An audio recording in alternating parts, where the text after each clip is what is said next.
Okay, well, thank you very much for joining me today. I really do appreciate it. And we'll get straight into the first question, which is, how are things going for the airport so far?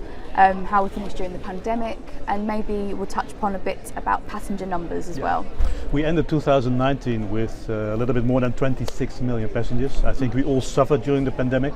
But for this year, we're quite happy that we will again do more than 18 million passengers, which means we're back to 75 to 80% of our original traffic. And hopefully looking for a further recovery in 2-3 years' time. Amazing. So let's talk a bit about your passenger demographic. So what type of travel is most popular? Well, Brussels had a nice mix of business, leisure and VFR. Business was about 1/3 of our traffic, but during the crisis we all have seen that especially leisure and VFR are the growth segments. Business, we also think, will be under pressure even more for the next few years because of the sustainability drive of the European Commission, of the corporates who take really serious their duty of care. And leisure, but also premium leisure, is one of the growth segments. And a lot of airports will have to adapt to this, that short-haul business travel will be reduced. Long-haul business travel, you really will have to defend the reason why you're taking a long-haul flight. Absolutely. And with this in mind, how is passenger experience geared towards this? Well, as Brussels Airport, with such a mix of traffic, we had to offer something for every kind of business traveler. But today, when you see more leisure and VFR, the on-airport product will even become more important. These people will not immediately go to a lounge, so you will have to invest more in the experience, in the gates, in the waiting areas, and that's where the investments will go to. So it's even more a dispersion of facilities, of traffic all over the airport locations. Excellent. And let's speak a bit about maybe route development and your route development strategy for the coming years. Are you looking to add more of the same type of traveller or demographic, or looking to expand into more markets? Well, for us the intercontinental market is key, and we're still missing some of the main intercontinental markets. When we talk about North America, it's the West Coast that's missing. Routes like San Francisco, Los Angeles are still a white spot in our network. The same goes for Latin America. Sao Paulo, Bogota are missing, and especially Asia. We have great routes into Bangkok, into Tokyo, into Beijing, but also there spots that are missing is Hong Kong, which has not returned yet, Singapore, Seoul, Taipei, Manila. That's where the growth will be, but we also realize that today it is very difficult, very challenging to restart talks about such a development. So long haul is key, but we also notice that within Europe, especially with the growth of leisure and VFR, we really want to have our fair share of the market. Absolutely. And how can you modify the passenger experience to accommodate this at the airport? It's showing the fact that Brussels Airport is not only the airport of the capital of Europe, so we really are, as we are proud to say, the economic, political and even cultural heart of Europe. But it's also an airport that is compact. We are not as big, as huge as Heathrow or Paris or Frankfurt or Amsterdam. We're one of those nice, medium-sized airports, compact, nice overview over the airport, where it's much more easier and much more comfortable to connect. And the strong advantage, it has a strong, very strong, large local market size. Amazing. And could you give me your 30-second pitch on why an airline should choose your airport over rather than your competitors? It feels like a real estate broker. It's not about location, location, location. It's about market, market, market. That's where the airline will decide. And with our catchment area, Belgium is a small country, but with a huge number of people, with a large number of corporates, there's government traffic, there's inbound leisure, there's outbound leisure. That's the key, market, market, market. Combined with a good yield, an attractive airport, and support, incentives, low charges. That's the sales pitch we want to give.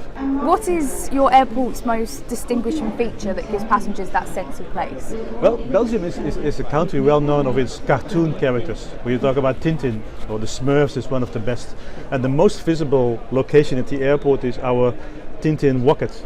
of the strip Rocket to the Moon. It's a rocket of about 6 meters high. It's the most popular selfie place at the airport and the most recognizable location at the airport. And we hope to expand this throughout the airport, have more of these fun characters at the airport, but also to show the Belgian hospitality. When you talk about food, when you talk about the beer, the waffles, etc., this Belgian character should be visible and throughout the airport facilities. Absolutely. And how are you working with governments or tourism offices to promote your destination to travellers? It's a little bit complex in Belgium because there's no national tourism authority. We have the regions, very strong regions, Flanders, Brussels and Wallonia, and we work with all the three tourism organizations of these three communities. So with Tourism Flanders, with Visit Brussels and with Wallonie Belgique Tourism. And that cooperation goes great, although it is sometimes more difficult to explain to other airlines, especially intercontinental, that it's not only Belgium, it's the DNA of three different regions. And we work all the way to make sure to explain to the longer airlines that it's all the three parties working together. The same goes for the investment agencies, Flanders Investment, Hub Brussels and AWEX of the Wallonia part of the site.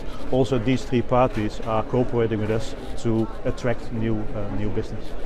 Absolutely. And let's talk a bit about cargo. So what has the story been with cargo development and what does the future look like? Well, cargo at Brussels always has been a key section. We are one of the top 10 carriers, well, top 10 airports in Europe for cargo. And let's not forget that Belgium is the largest pharma exporter in Europe. We have all the factories of for example, Pfizer, Johnson at the airport. So we're very proud that we did 1 billion vaccine exports in the past 1.5 years. Our cargo has been growing from 670,000 tons to 850,000 tons in just 2 years' time. Cargo has been, in a way, a sort of lifesaver for the airport. When the passengers were not there, the cargo traffic was booming. We have a great cargo team. They have connections all over the world. We cooperated with everybody in the process, in the flow process, to make sure that pharma exports, which are so crucial when you talk about temperature control, that this went all fluent. And a lot of airlines even introduced passenger freighters to Brussels to make sure that the vaccine exports were available on a daily basis. And again, 1 billion vaccines being transported through the airport without any glitch. We're really very proud of it. That's great to hear. And let's speak about sustainability. So what sustainability initiatives do you have at the airport? And what is the future in terms of sustainability at the airport? Yeah, like for any airport, sustainability has become part of our corporate strategy. We will very soon announce our new corporate strategy, and sustainability is one of the keywords in this. We have to fit for 55. Corporate responsibility, where the large corporates say you should not fly when you don't have to, means that as an airport we have to follow. We applied for one of these EU projects to get subsidies for a project. We were one of the 5 consortia that were a winner. So our so-called Stargate project is a combination of new initiatives where Brussels Airport is the key leader of a consortium of airports and another 27 more companies working with us, like also airports like Athens, Budapest, Toulouse, in the Stargate consortium, looking into sustainable aviation fuel, intermodality, digital twins, where you can indeed improve all sustainability factors of the airport. So we are very proud that we think we are one of the sustainability leaders based on this consortium among the European airports. That's really good to hear. So, in your opinion, what are the 3 most exciting developments happening at the airport currently? Well, first of all, the fact that we continue to work on re-expanding the long-haul network. The regions that I just mentioned are key for our mid and longer-term development. Second, we are very proud that we finalized the big renovation project of the airport in the past 5 years.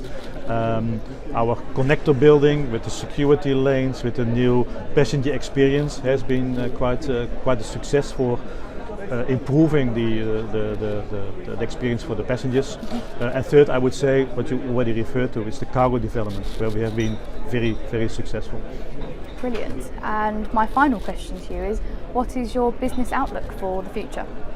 Well, the business outlook that we would like to be back on the 2019 level in a few years. Let's hope it goes a little bit faster, but the uncertainty is there. When you talk about market forecasting, I think for passengers it's even more difficult than for bitcoins or for NFTs in these days. Let's hope we'll get back to the original level in just a few years, and that also the growth after this is indeed more sustainable. As an industry, we have to make sure that we will not be at the forefront of all these climate action groups that are just claiming that aviation is polluting. We have to defend our industry, and I think it was also one of the themes of this conference, that airports and airlines, the whole aviation industry, should explain what we are doing. I think we have 100% trust that what we do is fair and is open, but we have to explain, we have to tell everyone that what we do is fair. Amazing, and thank you very much for your time today. You. Thank you.